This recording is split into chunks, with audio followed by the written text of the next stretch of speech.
24 ঘন্টার মধ্যে নোয়াখালীর সন্ত্রাসীদেরকে গ্রেফতার করতে ব্যর্থ হলে পরবর্তী দায় সরকারকে নিতে হবে। যিনি স্বরাষ্ট্র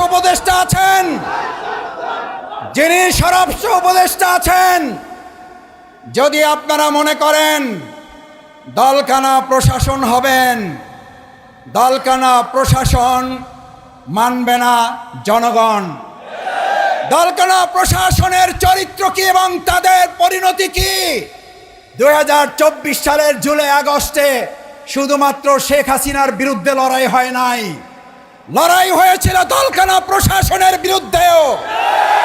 শেখ হাসিনাকে দেশ ত্যাগ করার আগেও দলকানা প্রশাসনকে পিলারের খাম্বার সাথে ঝুলিয়ে রেখেছিল জনগণ। আমি সেই পরিণতির দিকে প্রশাসনকে খেয়াল করার অনুরোধ করতে চাই। 4টা বিশ্ববিদ্যালয় নির্বাচনের পর মাথা এমন গরম হয়েছে, এখন মসজিদে ইসলামপন্থী এবং দেশপ্রেমিকদের উপরে হামলা শুরু করেছে। নতুন করে বাংলাদেশে আর কোন দলবাজ প্রশাসন তৈরি হোক, যারা নোয়াখালী প্রকাশ্যে মসজিদে কোরআন চর্চার উপর হামলা করার পর এখনো কাউকে গ্রেফতার করতে পারেন না, তারা জাতীয় নির্বাচন সুষ্ঠুভাবে করতে পারেননি। দেশের মানুষ তা বিশ্বাস করে না। আপনাদের গোয়েন্দা তৎপরতা কোন জায়গায় পৌঁছেছে?